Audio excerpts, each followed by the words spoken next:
Alhamdulillah wa salatu rasulillah. Assalamu alaikum wa rahmatullah.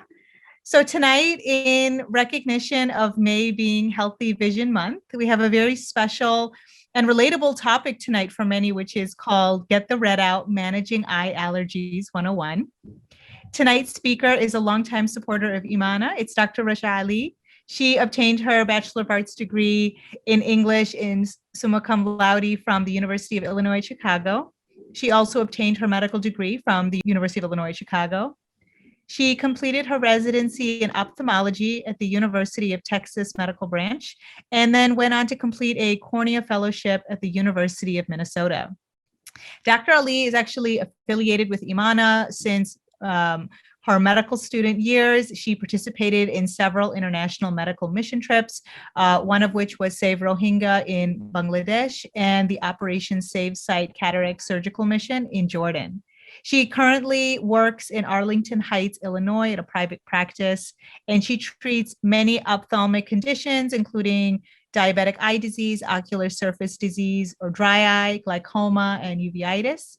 She performs traditional and refractive laser-assisted cataract surgery, corneal transplants, and others, and has a special interest in peri-ocular aesthetics. Her background is quite extensive, and it would be wonderful to hear from the future more experiences or more topics on ophthalmology from Dr. Ali. But tonight we have a great one, especially in relation to it being spring, which is on eye allergies. So thank you so much for being with us, Dr. Ali, and please get started whenever you're ready.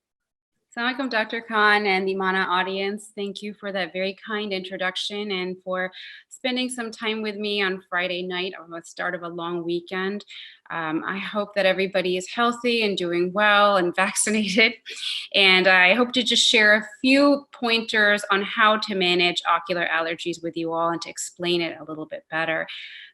We're all looking forward to the start of warmer weather. With that means, more outdoor activities. But unfortunately, for some of us, that also means more irritation, pain, discomfort in the eyes. So my job here today is to explain to you what may be causing that, what types of allergies exist, and what treatment options there are for you. Okay, I have no financial disclosures to report, so I'll be listing some medications at the end, but I have no affiliation with any drug companies. So many of us may already be familiar with the symptoms of ocular allergies. You can experience redness, itching, watering, swelling of your eyelids. You can also experience photophobia or severe light sensitivity, or even blurring of your vision. We think of ocular allergies for some as a minor nuisance, but there are actually long-term consequences for certain types of allergies. The image on the left of the screen is an example of something called a shield ulcer. It's a type of scar on the front surface of the eye that occurs in untreated atopic conjunctivitis, or a specific subtype of allergy in children. If left untreated, it'll lead to scarring of the front surface of the eye and may actually cause blindness. The image on the right-hand side of the screen depicts a cornea. A cornea is the clear dome that sits on the front surface of the eye. This cornea, if you may be able to appreciate, is somewhat protuberant. Normally, your cornea should look like the bottom of an egg, but this one is a little bit more pointed. So this is a condition called keratoconjunctivitis, and it means that the cornea has become like conical shaped at one end. This can occur from chronic eye rubbing, from chronic eye allergies. The reason this is an issue is because this then directly impacts your vision and it decreases your vision, making it difficult sometimes to even correct with glasses or contact lenses. Okay, so ocular allergies are actually on the rise. There's actually an incidence of 40% amongst the general American population, as far as the study showed in 2020. At conservative estimates, 85 million Americans are currently suffering from ocular allergies, and they anticipate those numbers to go on the rise. We have not been able to pinpoint exactly why that is, but the number of allergens or pathogens, things which trigger your symptoms, seems to be increasing. Okay, so what are allergies in general? Well, the classic medical term for the type of allergy we see in your ophthalmologist office is allergic conjunctivitis. The conjunctiva, if you look at this diagram, is the white outermost lining of the eyeball. It covers what you classically consider the front surface of the eyeball. So allergies can affect the conjunctiva and make it red or swollen. This photo, as you see, is an example of the eyeball in cross section. You actually see the cornea that I was alluding to previously. It's the clear domed structure on the front surface of the eye. For those of you who wear contact lenses, you put your contact lens on your cornea. That can also be impacted in allergies. This diagram does not depict the eyelid, but the eyelid obviously can also be affected with allergies. So what are allergies? Well, an allergy is actually a dysregulation of your body's immune response. So normally a substance that your body recognizes as a pathogen or something that causes disease, your body wants to attack this. This is a normal immune response when it's, say, a virus or a bacteria. However, when your body is conditioned to think of normal things that float around in the environment as things to be fought off, then your body launches what we consider an abnormal response to something that is not necessarily an abnormal stimulus, and therefore you have an allergy. Okay, so there's many different kinds of allergies, and I think the allergies that most people tend to be familiar with are what we call simple allergies, such as hay fever. Hay fever often occurs seasonally, so there are different allergens that show up that trigger your immune system at different seasons of the year. Then there are those of us who are not so fortunate to experience what we call perennial allergies or year-long allergies. Example of this could be dust mites, or for those of you who have pets, you'll have year-long allergies to your cats or dogs. There's a few other subset of allergies here that are less common, which I'll be going over in the next slides. They're called vernal, atopic, giant papillary, and contact dermatitis. Those will be explained in the following slides. This is just a slide which then again tells you what the different kinds of allergies are. This slide is more geared towards a medical audience. It breaks down, it tells us the type of immune response that is triggered by these different kinds of allergies. So if you have the classical seasonal allergies, the year-long allergies, you have a specific type of antibody that is deployed to fight that causes these allergies. That's called an IgA-mediated response. It's more technical. The allergies on the right, what we call giant papillary or vernal, are more of like a chronic or a delayed allergic response. Okay, so some of the things that trigger an allergic response, as you can see on this screen, in the springtime, you'll expect the tree pollen to give people issues. In the summertime, it's grass. In the fall, it's weed and pollen. And in the winter, it can be mold. However, mold can actually exist year-round, depending if you have mold in your house. So that's something to get tested for some people. Okay. Another one of the types of allergies that I had alluded to on the prior screen is called atopic disease or atopic allergic conjunctivitis. So this is a type of chronic allergy that typically exists in people who have coexisting conditions such as eczema. People with eczema may have asthma as well too. For those of you who may not be familiar, eczema, it typically tends to be a scaling, itching, flaking of the skin that causes significant irritation. So typically people with this type of atopic disease, they'll have a systemic manifestation and not just involving the eyes. Okay. This is an example of what we call vernal conjunctivitis. It tends to be a more severe hyperinflammatory disorder that occurs in the warmer summer months. It typically tends to affect people from a Mediterranean background. The classic age demographic vernal conjunctivitis occurs in tends to be young men. Classically, it presents in spring or early summer, fall. It presents with a thick, ropey mucus discharge, and the eyelid is flipped over or everted here. The image may not be the most clear, but you see multiple bumps, which are called papillae. And then you see on the front surface of the eyeball what looks like a green patch. That's the cornea, the clear dome on the front part of the eye that has become ulcerated or weakened.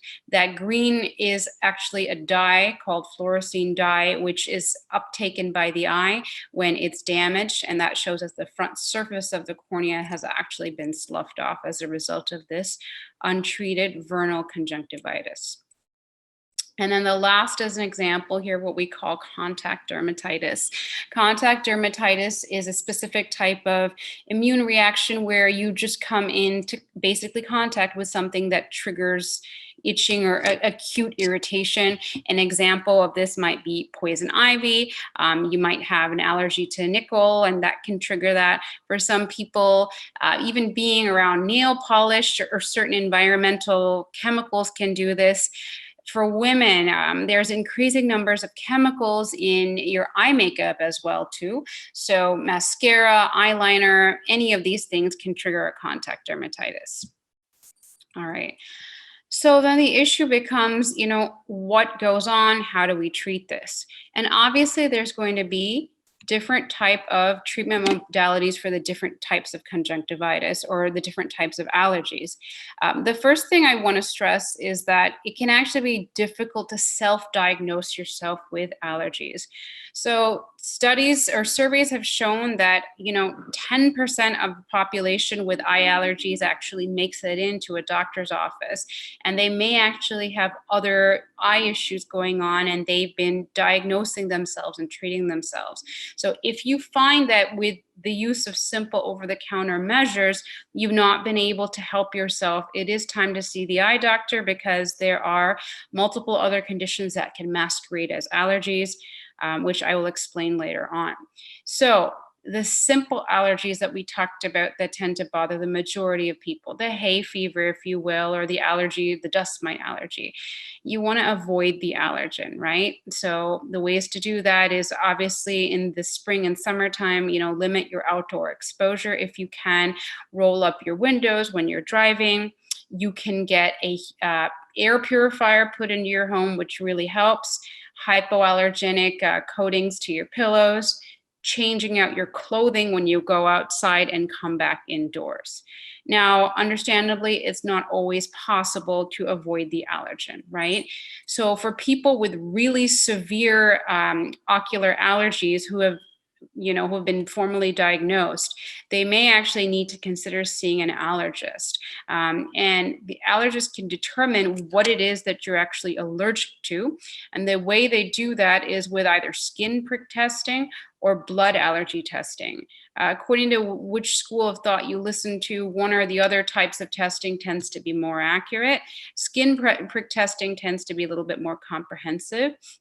So you can work with an allergist if you tend to have severe allergies, and there is intervention. There's actually desensitization therapy or immunotherapy where the allergist will formulate a treatment plan for you to help you actually overcome allergies to certain triggers. Okay. So the mainstay of simple treatment is just lubricating your eyes with tears, with artificial tears. There is a whole host of tears that you can use at the drugstore. And the one thing to keep in mind is that you want to use what are called preservative-free tears. Okay, so what are preservative-free tears versus regular tears? Well, regular tears will last longer, and the reason they do so is because they are come with a chemical in them that's a preservative that's called benzalkonium chloride. And you know typically that a tear has that preservative because it's the tear that'll exist in a bottle. So if you're somebody who's prone to allergies, the types of tear drop you want to purchase is something that comes in an individual twist-off vial with a cap that twists off, and then you can get 1 or 2 tears out of those. Typically those do not have the aggravating chemicals. Okay, so there's no limit to the amount of lubrication you can do with artificial tears. One thing that will help your eyes feel better is if you were to put those tears into a refrigerator, the chill just tends to feel good on the eyes. Okay, secondarily, you can use cold compresses on the eyes. These are very simple, low-grade things to alleviate minor symptoms. Okay. And the next step is, to actually treat with over-the-counter topical eye drops, right? So what kind of eye drops are there, and can you actually use oral medication as well too? So the treatment there's a chemical called histamine that's released by the body when you have an allergic reaction. Okay, so oral medications like Benadryl or Allegra, they actually target or diminish the histamine response. One of the side effects, however, of these medications is that they are paradoxically also dry the eye out a little bit. So if you were to take these medications, you may actually have some mild dry eye symptoms, even though you alleviate symptoms of itching. The name I mentioned on the bottom of the screen, ketotifen, that's the generic name for a topical antihistamine drop. Okay, and ketotifen comes in multiple types of brands that you can buy over the counter. Some of those that you can purchase are Zaditor or ketotifen. You do not need to use these drops more than 2 times a day. And in fact, if you do so, you may run the risk of actually irritating your eyes. Okay. And there's another class of medication called mast cell stabilizers. So basically, these stabilize your immune cells and prevent them from actually releasing that histamine in the first place. So a medication like this class is something called olopatadine. Previously, it used to be available by prescription only. It is available at the drugstore. Olopatadine comes as Pataday, and Pataday actually is a combination histamine blocker and mast cell stabilizer. It's a great medication choice. The important thing to note about this class of medications is that it needs to actually be started before the onset of allergen season. So you actually want to start it like a good month before you think your allergies are going to kick in, because it takes about that long for it to start working. So another trick that that allergists have taught people is to use local honey, not in the eye, of course, but orally. And subhanAllah, this is an example of our prophetic tradition. But locally grown honey, if taken prior to the onset of allergen season, has been shown to decrease immune responsiveness and help potentially improve symptoms of systemic allergies. I don't have any examples of any clinical studies which specifically pertain to honey as alleviating ocular allergies, but it stands to reason that it would have a similar effect. Okay, so then you get to the point where, okay, you've tried these topical drops, you've used the artificial tears, you've used what's available over the counter, and your symptoms still are not underneath control. Your eyes are still red, weepy, itchy, irritated. So at this point, using treatment with topical steroids is a reasonable consideration. So topical steroid eye drops must be used underneath the supervision of a ophthalmologist or primary care specialist, ideally an ophthalmologist or optometrist, so that they can monitor some of the side effects of the steroid drops. The steroids modulate your immune system, but they come with some side effects such as increased intraocular pressure in the eye or increasing the potential formation of cataracts. For those of you who are not aware, a cataract is a clouding of the natural crystalline lens of the eye. And so if the lens of the eye becomes opaque, then you're not able to see. And the only treatment for that is a surgical intervention. As I alluded to, steroids can also increase the pressure in the eye. The eye has its own internal systemic pressure, which is different from your systemic blood pressure. And so this comes into play in the eye because unregulated pressure in the eye can damage the optic nerve of the eye. The optic nerve is the cable that connects your eye to your brain. If this cable gets damaged, then your brain cannot understand what it is that your eye is seeing. And this condition then damaged the optic nerve is called glaucoma. All right. Your ophthalmologist may actually recommend, if you've got chronic eye allergies, to put you on a long-standing immune system modulator or something that decreases inflammation in your eyes. So an example of a medication like this is something called cyclosporin. Those of you who may have heard of this, is called, this medication is called Restasis. Restasis or cyclosporin acts on a specific type of cell in your tear film. It acts on the cell called the T lymphocyte. So Restasis or cyclosporin downregulates the presence of this overactivated immune cell called a T lymphocyte. Okay, and Restasis or cyclosporin, if you actually have been put on this, it requires a good 2 or 3 months before it even starts working. Okay, so a few of the, one of the categories I don't have a slide on that I wanted to revisit, if we go back to this screen here. All right, so towards the bottom of this screen, I have in green listed something called giant papillary conjunctivitis. Now, this is an allergy that's very germane to those of you who wear contact lenses. Giant papillary conjunctivitis occurs in chronic soft contact lens wearers or in hard contact lens wearers. And it's characterized by a specific type of swelling underneath your upper eyelid, and you see large bumps called papillae. Typically, the treatment for this is to take a break from wearing your contact lenses. In some people, you may have to discontinue the use of your soft contact lens altogether, or change out the solution in your contact lens, or switch to a daily disposable contact lens if you're somebody who wears contact lenses for a month or 2 weeks or more at a time. Okay. So that was a very brief introduction to ocular allergies. One thing I did want to caution the audience about is that, you know, if you've tried these topical eye drops, if you've tried conservative measures and it's just not cutting it for you, you may be suffering from other eye conditions. So there's a whole host of disease entities that can masquerade as eye allergies. You can actually have chronic dry eye disease. You can have a condition called blepharitis. Blepharitis is an inflammation of the eyelids, and it's typically caused by inflammation of the eyelid margin itself or dysregulation of the meibomian glands, the oil glands, which line the margins of the eyelids. So in order to get, ultimate relief, it's good to see your eye doctor maybe once a year. And that's it.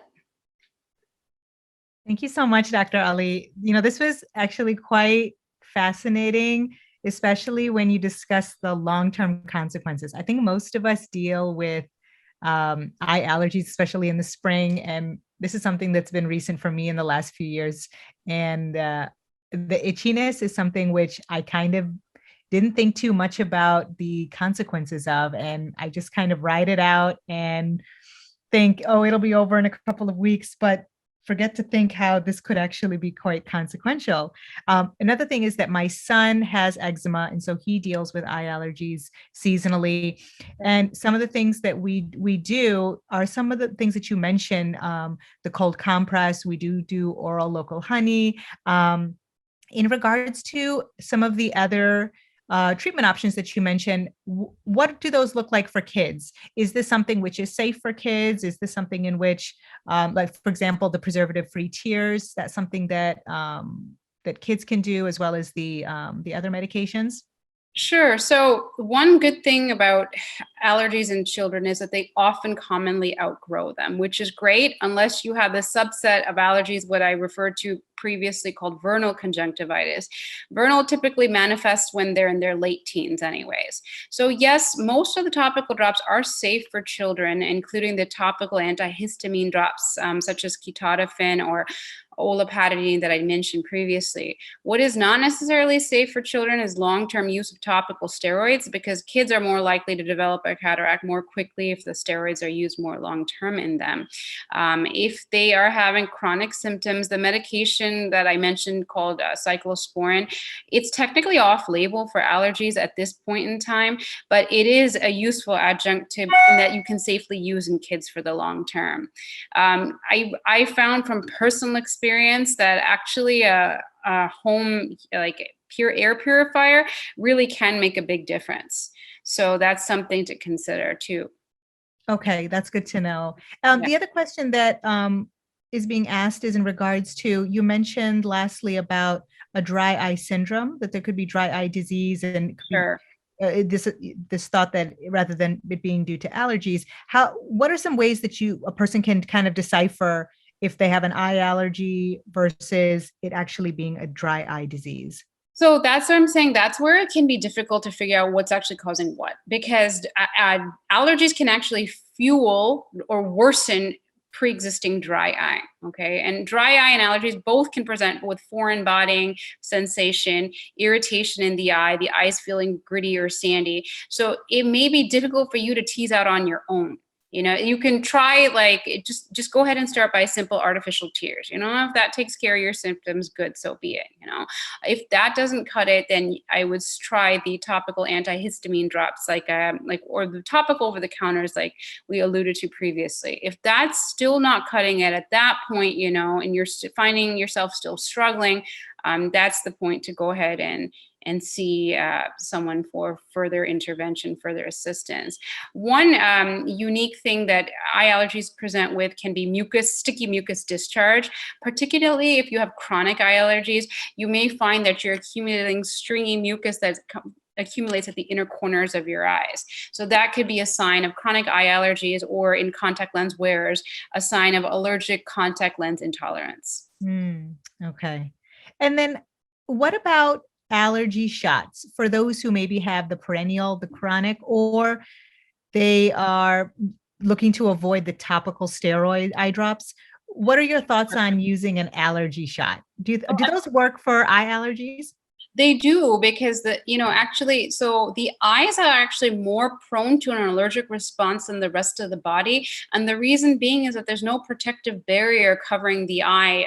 Like, for example, we have the skin, which covers or protects the rest of the body, right? But the eye is directly exposed to air. So, the eyes, when it gets attacked by pathogens, it'll respond pretty quickly. So by the same token, the same treatment you use to desensitize the rest of the body to allergens, it'll work in the eyes as well. So you may already be familiar with this, Dr. Khan, but for the rest of the audience, the way allergen desensitization works in your allergist office is, number one, they determine what is actually causing your symptoms in the first place, right? And they do that by injecting minute amounts of potential allergens into your skin, like little tiny pinprick amounts. And if you respond with a certain amount of inflammation on your skin, then that's a tip off that you are in fact allergic to that particular disease process. And so, they'll test for allergens to different kinds of trees. They'll test for allergens for different kinds of animals, to dust, to cockroaches, to common things that people may be exposed to. And then the way that allergen desensitization therapy works is that your allergist will increasingly inject amounts of the allergen into your body. So you'll start off with a very small amount in 1 week. And then the subsequent week, they'll introduce a little bit more, and they'll interject a little bit more of that triggering pathogen into your body.